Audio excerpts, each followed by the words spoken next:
What happens when a child grows up inside a bloodline, tied to street power, dirty money, and survival by the rules of the streets?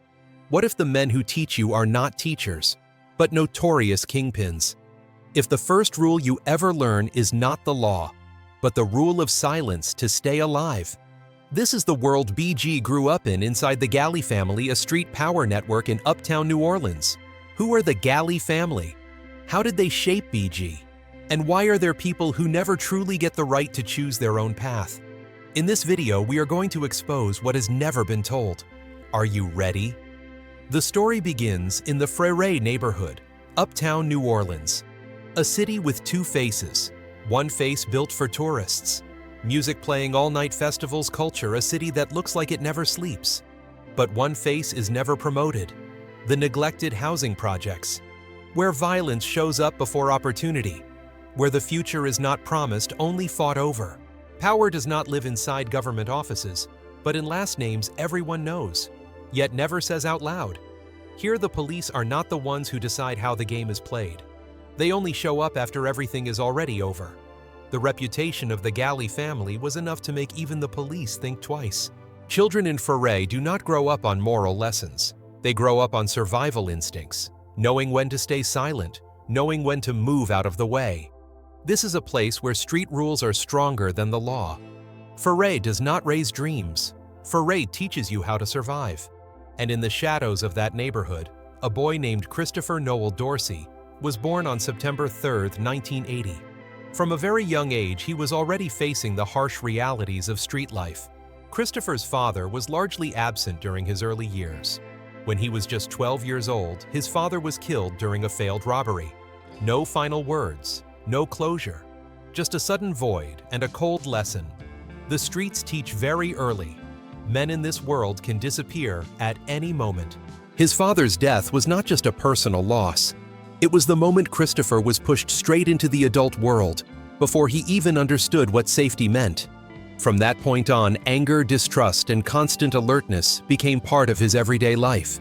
Family was no longer absolute protection. And slowly, the streets began to take the place of parents, but in the most twisted and dangerous way. The rules of Frere, the rules of Uptown, rules never written down, but known by everyone who lives there. It was at this exact moment that the Galley family entered Christopher's life. BG, a child raised among kingpins. Who is the Galley family? The Galley family was not a cartel with a CEO, a supreme boss, or a single founder. It was an old-school kingpin network in New Orleans, especially around Magnolia and Uptown, formed in the late 1980s to early 1990s. Galley was a street bloodline existing not on paper, but in the collective memory of the neighborhood. People did not know Galley by reading the news or hearing rumors. They grew up with Galley through whispered stories, eyes that suddenly looked away, streets where others knew not to linger. The influence of the Galley family did not come from gunfire every day. On the contrary, the fact that they did not need it was exactly what made them frightening. Everything kept moving. Business continued. People still went in and out of the neighborhood every day, but everyone knew where their limits were. Galley controlled territory not with fences or painted lines, but with habit. They controlled people not through orders, but through unspoken understanding. And most importantly, Galley controlled the flow of money, the thing that kept the entire neighborhood alive, even if no one ever called it by its real name. Money was not just money. Money decided who could live there, who could feed a family, who could make it through the night in peace. In Uptown, respect did not come from admiration. It came from fear passed down through generations, fear that lasted long enough to become instinct. For Christopher, the presence of the Galley family did not feel like salvation. After his father's death, the boy was no longer allowed to be weak. Christopher was pushed straight into the adult world before he ever understood what safety meant. BG grew up under the protection of the Galley family. The Galley family did not raise children in the usual sense. They did not teach him how to be a good person. They taught him how not to die young. The Galley family did not ask, "What do you want to be when you grow up?" That question was a luxury in Uptown. They asked, "Do you know how to survive yet?" And Christopher learned quickly. In that very environment where every emotion had to stay locked away, music became a rare place of refuge. Christopher started rapping at the age of 12 using the name Lil Doogie. Rap was not a dream back then. It was not a career. Rap was the only way out. His first verses were not about money or fame. They spoke of deaths no one had time to mourn, fears no one was allowed to admit, and cruelty happening every day, like it was normal. They spoke of the code of silence, a code the Galley family understood better than anyone. Rap allowed Christopher to say what could not be said on the street. Rap allowed him to admit fear, something that would be seen as weakness in real life. Rap allowed him to release anger, the kind that if shown in the wrong place could get you killed. Rap did not save Christopher from Uptown, but it helped him hold on to his humanity in an environment that forced you to become something else just to survive. On the street, he learned the rules of the Galley family. In music, he told the cost of those rules. Slowly, two parallel worlds formed a quiet Christopher who observed, adapted, and endured, and a Lil Doogie who spoke the things that could not be spoken. That duality is what eventually created BG. Not a rapper raised on hope, but a person shaped by Law Street power and survival law. The Galley family did not turn Christopher into a gangsta. They simply taught him how to exist in a world where being gangsta was the default setting. After years of being programmed by Uptown and the Galley family just to survive, Christopher understood something very early. If he stayed still, he would be swallowed whole. And at that moment, music stopped being a place to hide. It began to turn into a path, the cash money machine. In 1993, inside an ordinary barbershop in New Orleans, Christopher met Birdman, who was still known at the time as Brian Baby Williams. No boardroom, no thick contracts. Just a chance meeting between people seeing opportunity from two different sides. Birdman had just co-founded Cash Money Records with his brother Ronald Slim Williams. Christopher began using the name Baby Gangsta, later shortening it to BG. In the beginning, they were not stars. They were the Bee Gees, two kids straight out of the neighborhood rapping like they were reading survival diaries. Cash Money was not yet an empire. It felt more like a workshop where only those tough enough were allowed to stay. In 1996, BG released his debut solo album Chopper City.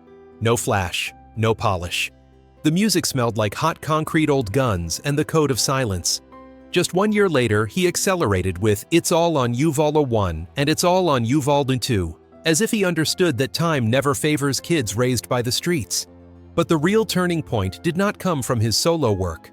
Hot Boys. When four kids defined the South. In 1997, BG joined Lil Wayne, Juvenile, and Turk to form the Hot Boys. This was not just a rap group, it was a declaration. The Hot Boys took bounce music out of New Orleans and placed it on the national map. Southern sound no longer needed permission from anyone.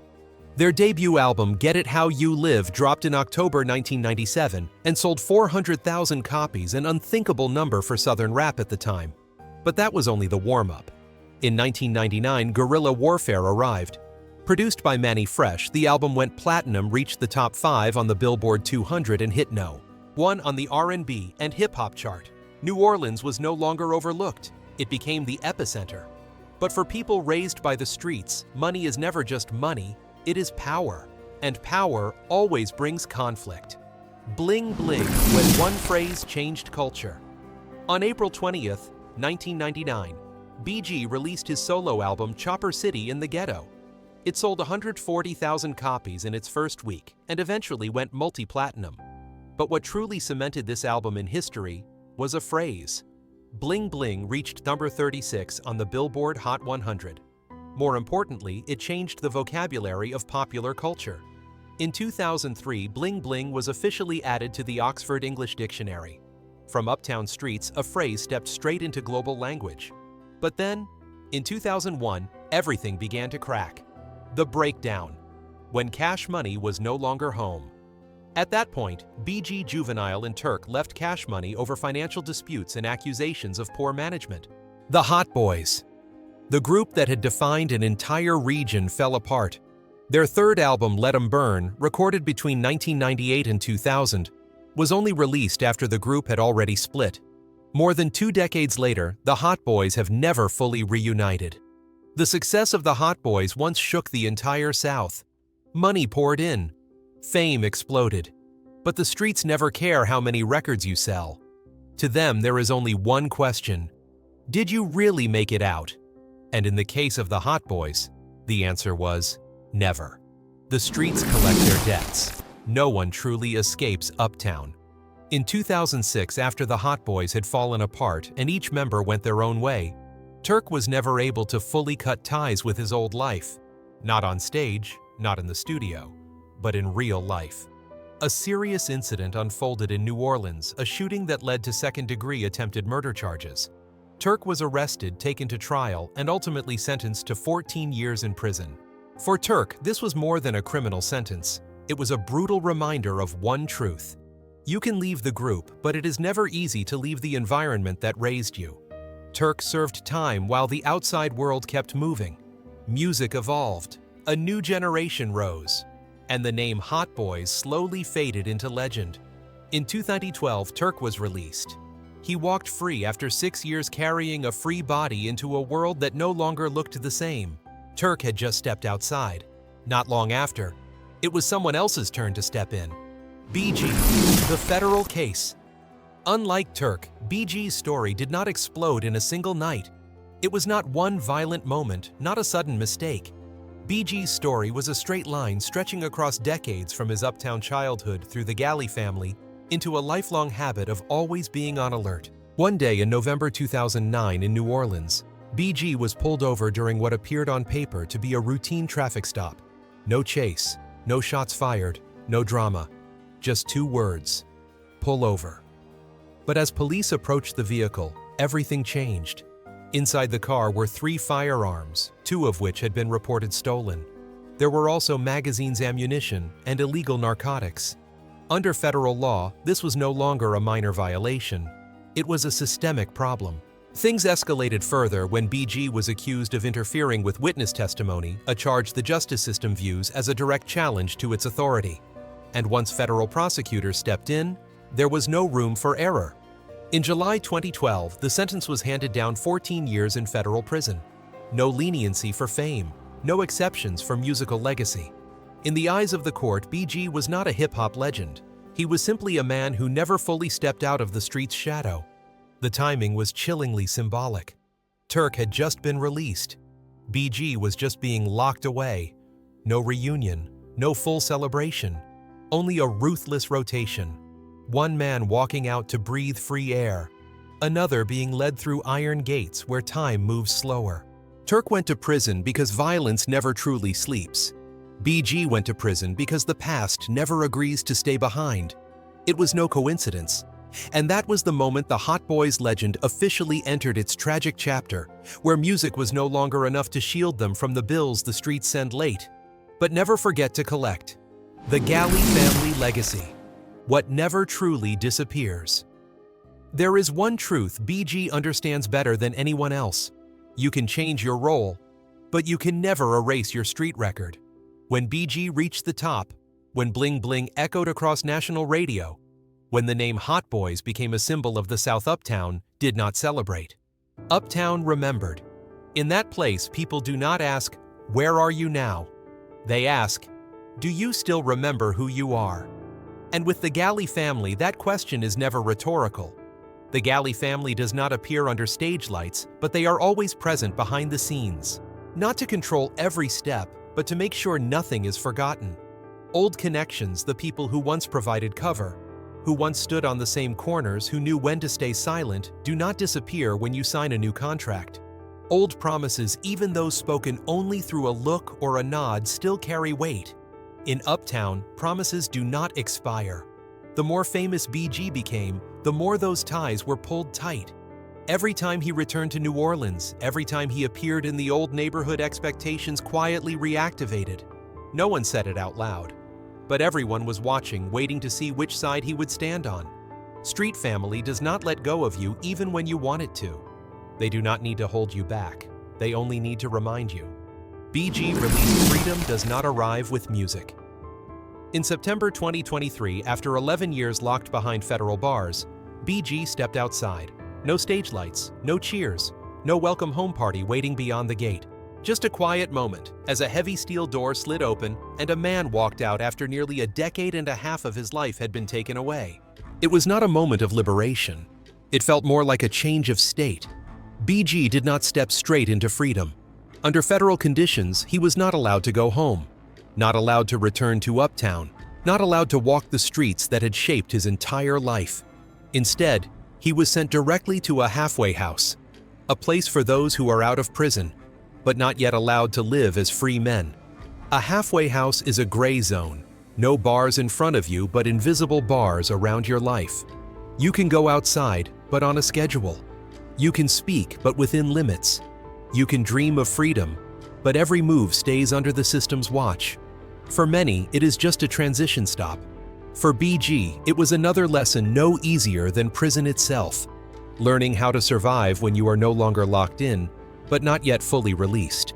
According to the schedule, BG would not be fully free until July 2024 when supervision officially ended.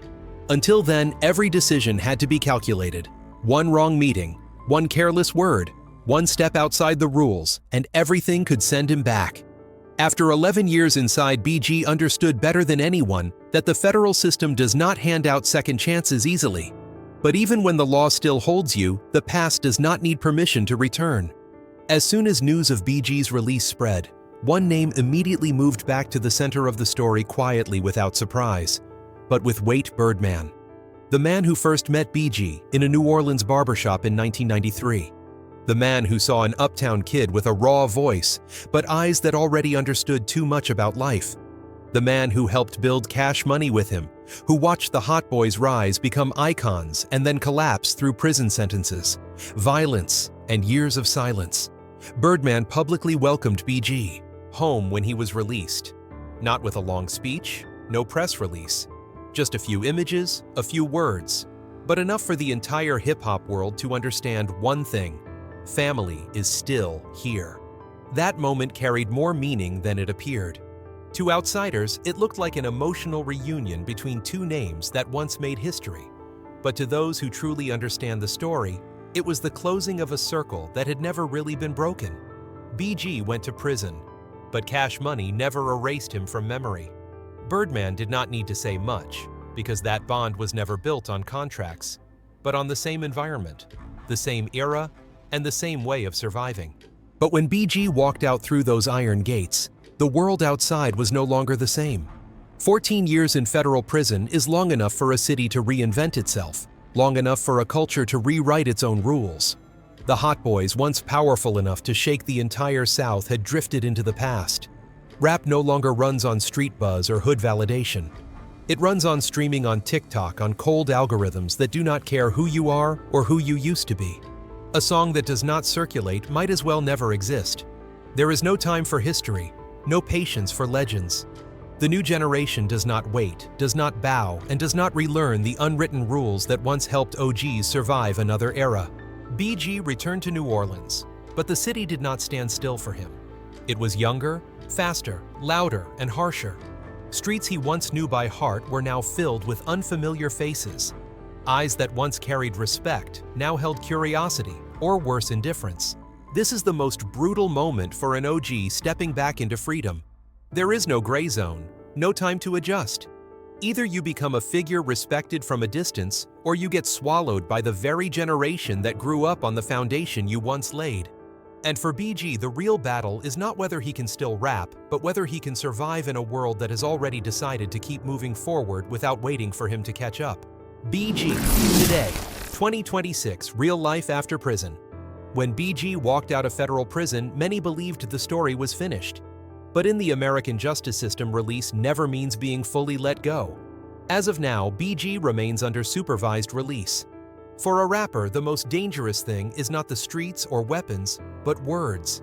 In mid-2024, a detail shocked the hip-hop community. The court required BG to submit his lyrics to a probation officer for review before release. The reason was simple on paper: to ensure the content was not considered provocative, did not revisit violence, and did not violate reintegration terms. On paper, it was procedure.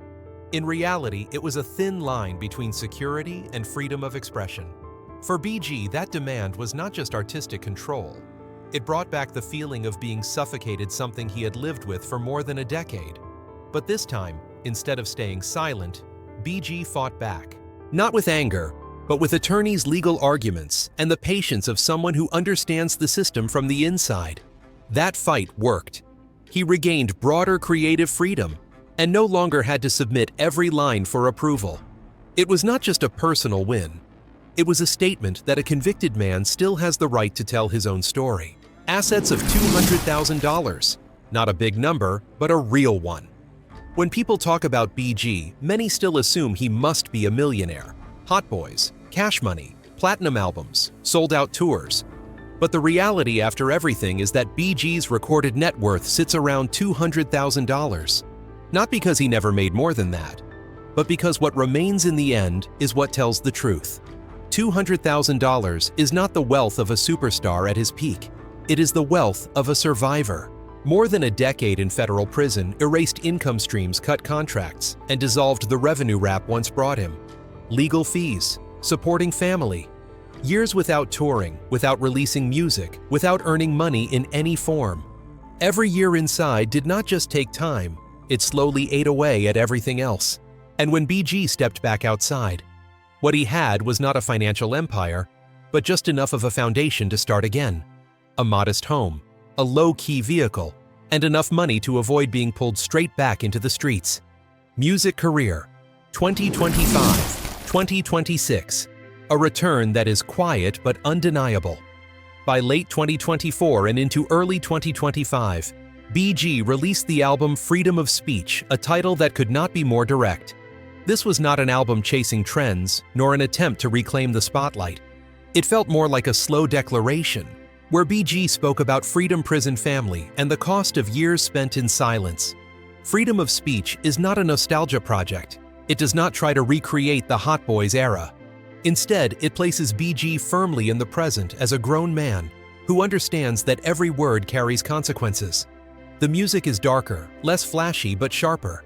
It does not shout for attention. It forces the listener to slow down and listen. By the end of 2025, BG made the rap world pause when he announced a historic tour connecting two empires that once defined New Orleans Cash Money Records and No Limit Records. The announcement came after a dramatic Versus showdown at ComplexCon, where past and present collided in front of thousands. For many, this was not just a tour. It was a reconciliation of history, a rare moment Southern rap almost never gets. At the same time, talk of a Hot Boys reunion resurfaced. While minor tensions and public back and forth still existed, especially involving Lil Wayne, other members like Juvenile confirmed serious efforts to bring the legendary group back on stage, together, one more time. Not to prove anything, but to close an unfinished chapter. Another major shift came through BG's work with the Emerald Dream Foundation, a nonprofit focused on supporting and educating underserved communities. This was not image management. For BG, it was a way to transform experience into purpose, moving from someone crushed by the system into someone helping others avoid the same path. Now stepping into 2026, BG lives in Las Vegas, choosing a space far enough to avoid old temptations, yet close enough to stay connected to his roots. He regularly returns to New Orleans for music and community projects, maintaining the bond without letting it pull him under. Today, BG appears as a living legend, an OG with nothing left to prove. He shows up on major platforms like Drink Champs, speaking openly about his personal evolution, from a street-programmed gangsta into a man who understands responsibility limits and the reality that freedom has to be protected every single day. BG's current chapter is not a comeback, it is reintegration. There is no manufactured climax, no absolute victory. Just a man taking careful steps on ground he lost for far too long. BG paid the price. He learned the lesson. And now the greatest challenge is not in the studio or on stage, but in everyday life. Because sometimes staying out here in freedom is the hardest fight of all. He slapped Chopper City Records on the letterhead and told himself ownership was how he was rocking. He leaned on his past and his more background to approve labels by constant readiness, and in how BG carries the streets with him even after leaving them behind. They gave him the skills to survive, but also left behind a legacy with no off switch. BG did not become BG just because of rap. He became BG because it was the only thing he could become after growing up in that world. A world where choice never truly existed, only adaptation or disappearance. In an interview, What do you BG said think that about some the dudes Galley kicked in his family dad's and door. the path BG was never allowed to choose? Leave a comment below. And if you want to keep exploring the real stories of hip-hop, the streets and the legacies kept in the shadows, do not forget to like and subscribe to the channel and turn on notifications. We will keep pulling the curtain back. All data, analysis, and commentary in this video are presented based on information available at the time of production. The content is subject to change over time and should not be considered a definitive forecast. There is still so much more to explore: stories of resilience, legacy, and the truth. Feel free to dive into some of our top recommended videos now appearing on your screen.